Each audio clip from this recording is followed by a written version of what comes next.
Sueli Araújo. Ela é urbanista e advogada, ela é doutora em ciência política, ela é ex-presidente do IBAMA, ficou lá de 2016 até 2018. Desde o início de 2020, ela se dedica a outras áreas, com todas as qualificações que ela tem. Ela é especialista sênior em políticas públicas do Observatório do Clima, é professora da Universidade de Brasília, do Instituto Brasiliense de Direito Público. Ela ficou 29 anos na Câmara, no Congresso, na elaboração de legislação ambiental. Então, ela sabe muito dessa jornada em todas as áreas, né, do que a gente vem enfrentando nas últimas décadas. E a gente vai falar com essa especialista hoje sobre os desafios das mudanças climáticas e essa urgência por soluções. Eu falava ainda há pouco, Sueli, eu sei que você já está aí, tudo bem? Boa noite. Super Boa noite. bem-vinda. Bem-vinda ao nosso programa, obrigada pelo seu tempo. Deu a louca no clima, isso não é de agora. Todas as pesquisas preditivas, todos os ecossistemas que dependem ou não do meio ambiente ou do clima já apontavam para isso há pelo menos 20, 15 anos, 10 anos. E muito fortemente na última década, e a gente entrou essa terceira década do século XXI só deixando de ouvir falar, mas sentindo na pele, muito próximo da gente, o que acontece com o planeta, que repercute na nossa vida em todas as áreas, econômica, né, financeira, saúde, subsistência, alimentação, a nossa vida, na verdade. E aí eu queria te agradecer, porque eu sei que você é uma autoridade nesse assunto, queria que você nos trouxesse informações atualizadas, de olho nesse futuro que a gente já está vivendo, em parte nos acalmasse, mas também que nos assombrasse. Mais ainda para ver se a gente se toca do que está acontecendo. Bem-vinda. Bom, boa noite. É uma honra, na verdade, eu participar do debate junto com vocês. Acho que eu não tinha ainda participado de programas da Meio Norte. É bem bacana estar aqui para tentar passar aí informações para o público de vocês sobre a questão climática, que hoje é meu foco de vida, né? Depois que eu me aposentei da Câmara, é o tema que eu venho me dedicando. Na Câmara já trabalhava com esse assunto, mas agora com exclusividade o meu olhar é sobre as questões ambientais, mas principalmente os seus efeitos na questão climática, né? E tem muita coisa para falar. A gente está no que os cientistas costumam usar o termo na era do antropoceno, né? Na verdade, do ponto de vista da história da Terra, nós estamos no Holoceno, desde a última glaciação, 12 mil anos atrás, mais ou menos, mas desde a década de 90, a gente usa o termo que nós estamos, na verdade, na era do antropoceno. O que significa isso? É o homem impactando negativamente o planeta e interferindo no ciclo natural de desenvolvimento do planeta. E essa era do antropoceno, entre aspas, é um termo que foi cunhado por um prêmio Nobel de Química, o Paul Crutzen. Em 1995, ele começou a espalhar esse termo. O que ela traz, a era do antropoceno? Ela traz aquecimento, ela traz eventos extremos, né? Nós estamos sentindo no país, ou temos seca demais, ou temos enchentes demais, Verdade. acho que todo mundo já está percebendo isso. Ela é marcada por desastres ambientais, por crise hídrica, então a gente tem uma série de eventos que saem fora da normalidade. Em geral, nós estamos com aquecimento, mas nós temos variações, a crise climática traz eventos totalmente díspares, né? Às vezes está frio demais, às vezes está quente demais, mas na soma nós estamos aquecendo, né? Isso é comprovado, e os cientistas estão com alertas muito fortes sobre isso. Ano passado saiu um relatório do painel intergovernamental sobre mudanças climáticas, em agosto. Eles vão soltar complementações desse relatório, mas com números muito assustadores, avisando, olha, nós estamos realmente em crise, e nós temos urgência em resolver essa crise, essa questão, né? Nós temos que manter, na verdade, o aumento da temperatura no máximo em 1,5 graus, comparando com os níveis pré-industriais.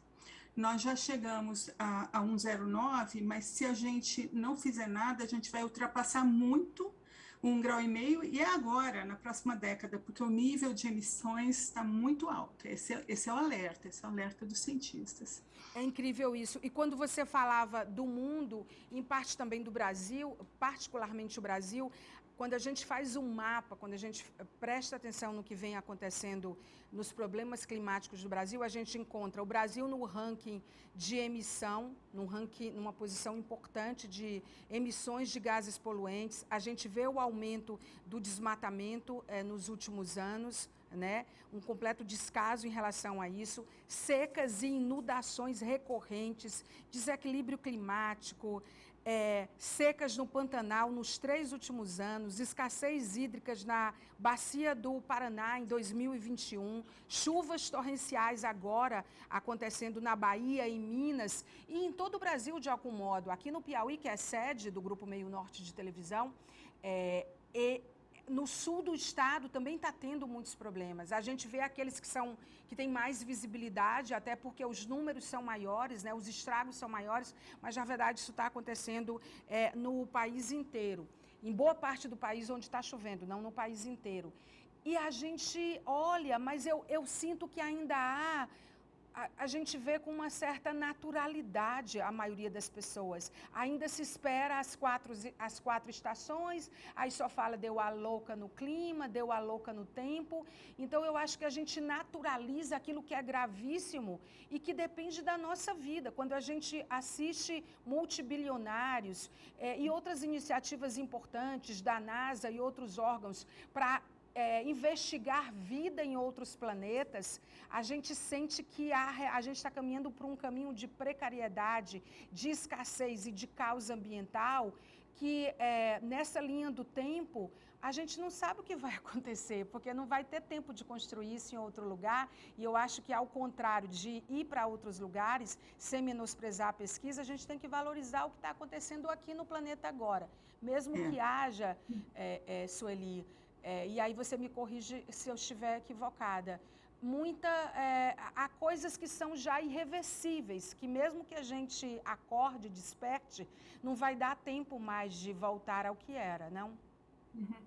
Isso, a crise climática ela não está mais no futuro, ela já está no nosso presente, é importante entender isso, é importante entender as características, no caso brasileiro, do tipo de emissão que a gente coloca para o planeta. Normalmente, quando a gente fala em gases de efeito estufa, as pessoas associam ao uso de combustíveis fósseis, poluição, isso tem no Brasil também, mas 46% de nossas emissões são relacionadas ao que a gente chama mudança de uso da terra. O que é isso? É desmatamento.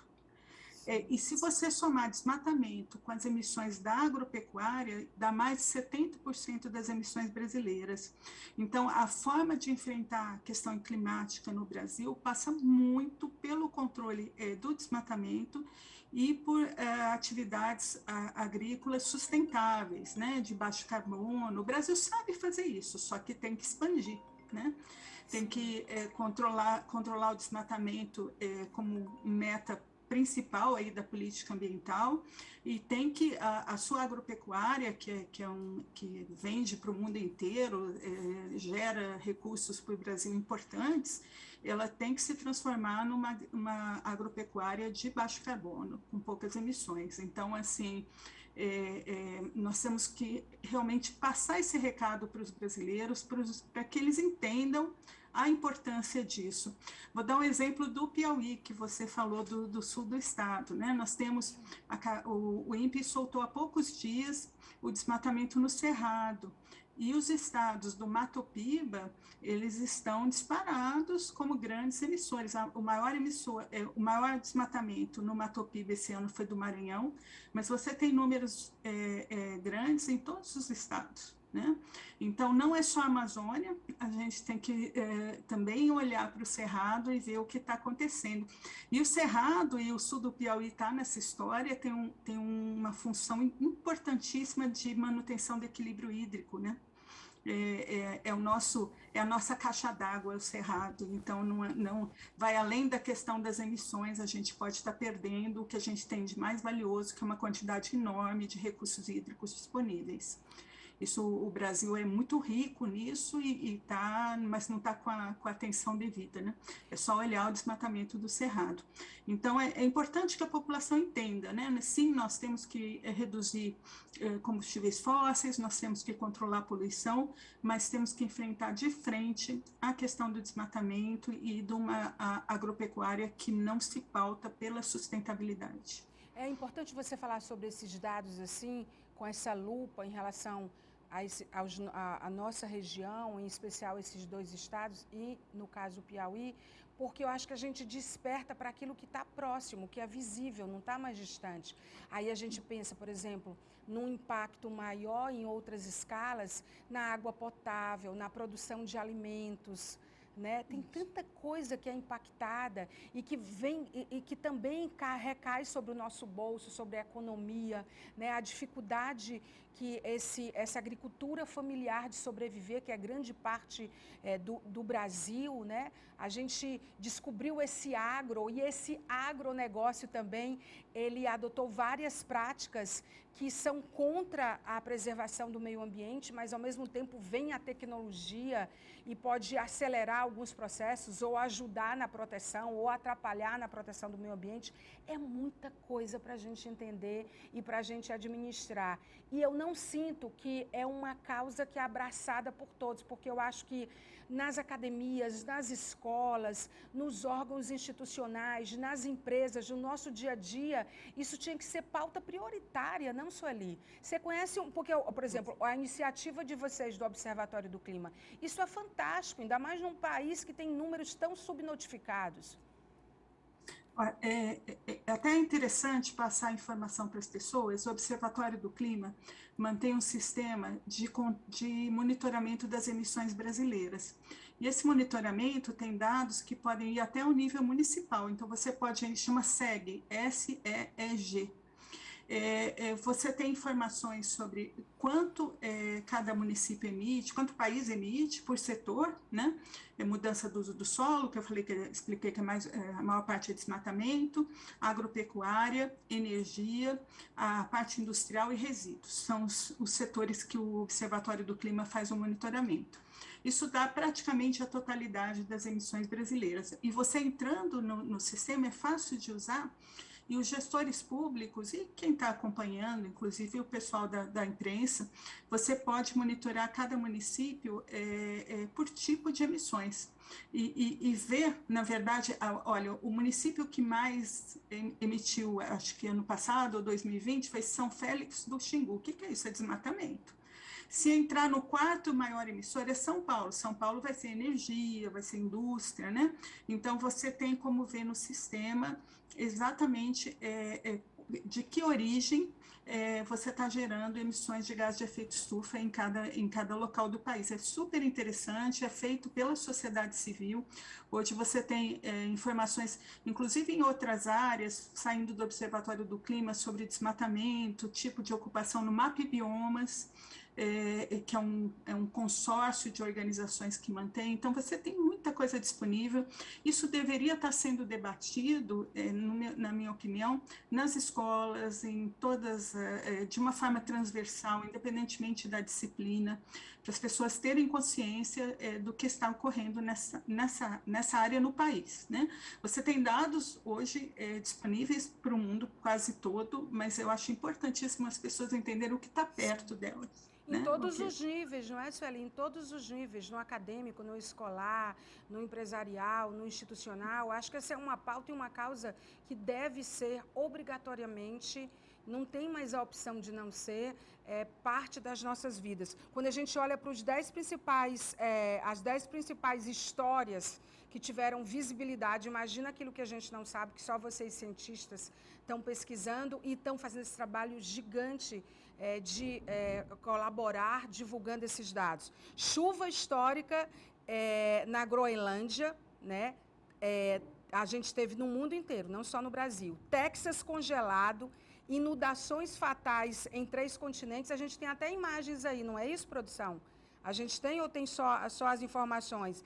Estados Unidos voltando ao Acordo de Paris, são as 10 que a gente mapeou junto com vocês. Relatório da ONU, um alerta vermelho, encontro crítico, né, em Glasgow, o furacão Ida, os tornados, né, a onda de tornados que aconteceu em dezembro, onda de calor no noroeste do Pacífico, seca, incêndios florestais, escassez de água, vírus sendo descongelados na Sibéria, e aí eu já vou falando outras coisas que me vêm à mente, é muita coisa.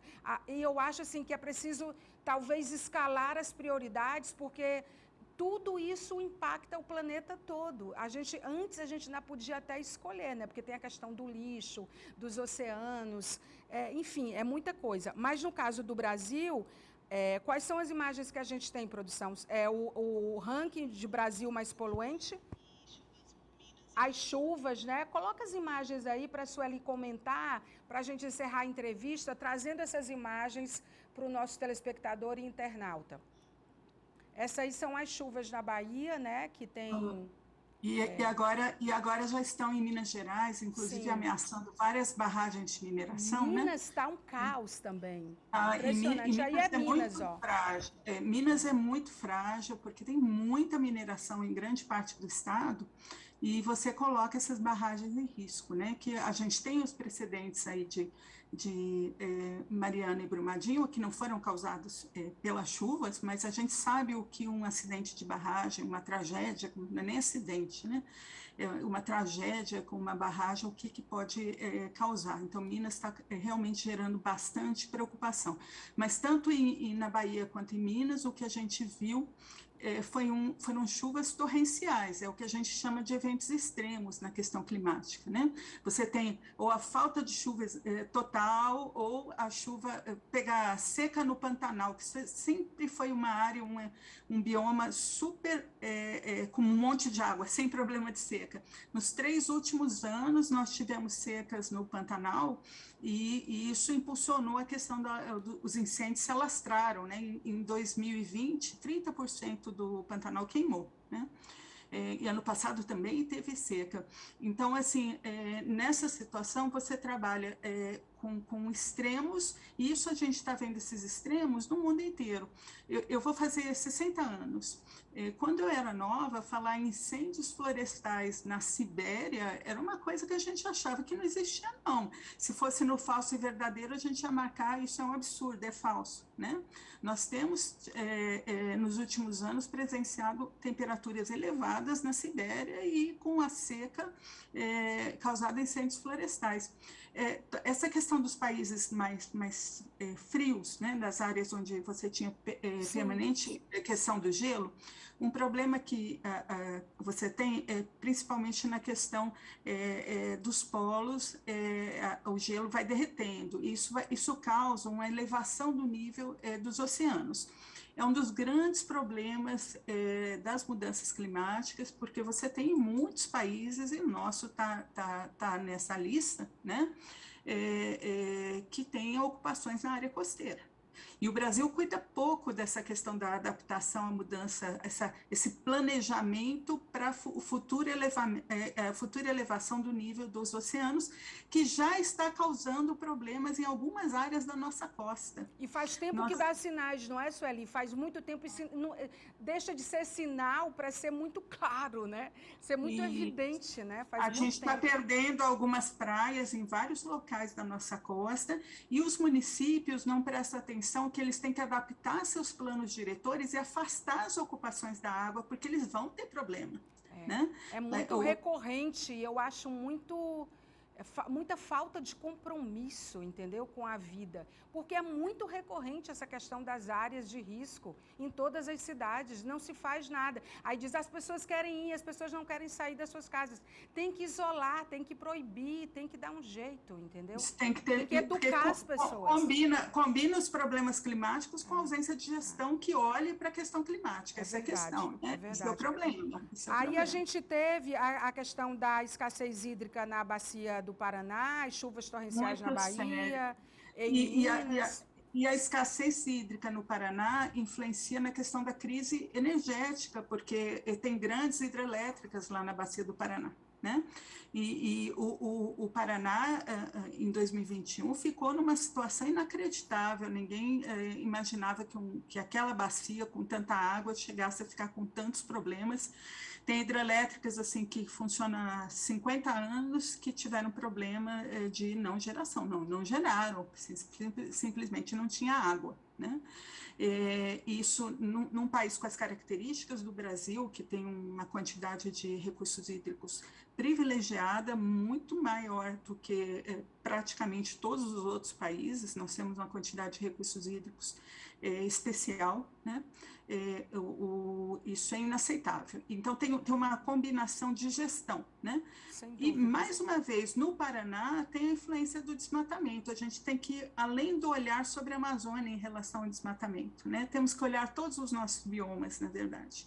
Inclusive Caatinga, inclusive, pegando o exemplo do Piauí, todo o estado está sofrendo, né? Aqui eu cresci ouvindo dizer que a gente tinha o maior lençol freático, né? Isso. Da América Latina, da América do Sul. Eu não sei, era um ranking importante. Na região do Gurgeia, né? E ao mesmo tempo muito seco, e ao mesmo tempo o não uso, entende? Quer dizer, são tecnologias que não foram adotadas, projetos, planos diretores, como você fala. Eu confesso a você que eu estou com ecoansiedade. Entendeu? E eu acho... Não, a psicologia já diagnosticou que existe uma ecoansiedade, porque existe assim... no mundo inteiro. No mundo inteiro, está impactando as nossas vidas. As pessoas estão percebendo. Agora tem que... Isso é natural, mas a gente tem que ter o equilíbrio necessário para poder lutar contra isso. Então, vou dar uma coisa que eu acho um exemplo simples, por exemplo, que tem como resolver. A nossa pecuária, ela emite bastante gases de efeito estufa, principalmente metano, né? Do famoso arroto do boi, né? O arroto da vaca, que o pessoal fica fazendo brincadeira com o ambientalista por causa disso, mas emite um monte, porque metano, ele é 28 vezes mais, tem poder estufa do que o dióxido de carbono. A sorte é que as fontes de metano são poucas, né? Mas a nossa pecuária tem um problemão. Como resolver a questão do metano na pecuária? Se você faz rotação de pastagem, oferece uma pastagem mais selecionada para o gado, você melhora muito. Agora, os fazendeiros têm que aprender que eles vão ter que gastar, e gastar tempo e gastar um pouco mais de dinheiro para dar uma pastagem mais nova, mais selecionada. E ter sustentabilidade, não é, Sueli?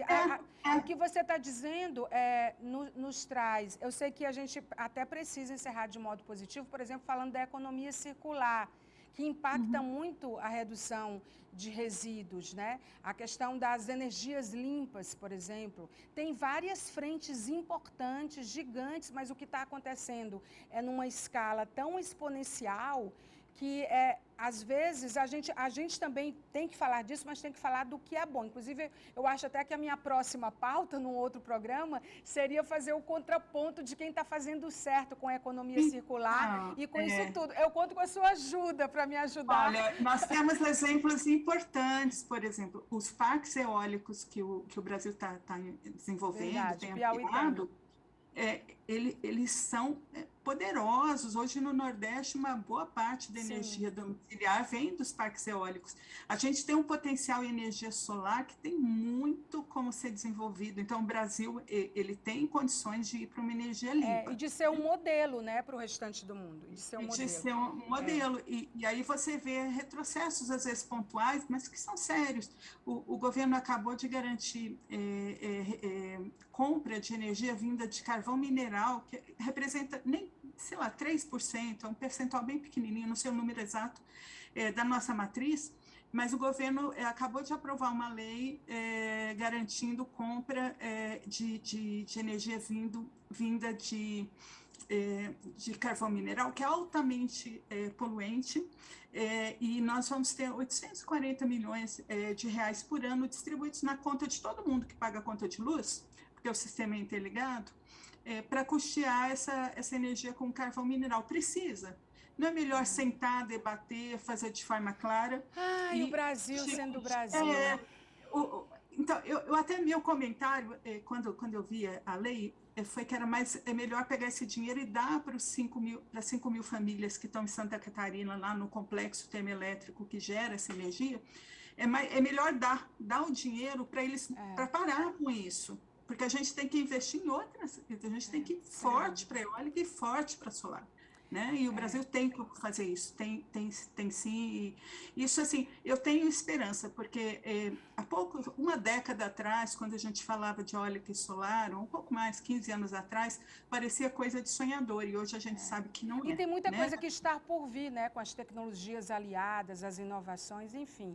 Sueli, eu super queria te agradecer. A gente acabou dando uma estourada, porque esse é um tema que eu acho que a gente tem responsabilidade como veículo de comunicação, como ser humano, né, como profissional, de discutir esse assunto com especialistas do teu nível. Muito obrigada pelo teu tempo. A gente com certeza vai te incomodar mais vezes, no sentido de colaborar conosco, da gente também fazer dessa pauta uma pauta recorrente no nosso programa, como a gente tem feito, mas cada vez mais recorrente, abordando aspectos diferentes, como a esperança, por exemplo, né, que você acabou de nos alertar para isso. Lógico que eu me preocupo com toda essa crise, Sim. mas eu procuro manter esperança para poder continuar a trabalhar. Claro, para a né? gente continuar vivendo e não ter eco-ansiedade. Muito obrigada, viu? Um abraço, estou à disposição. Um abraço para o time todo aí. Muito obrigada. Tá aí, gente.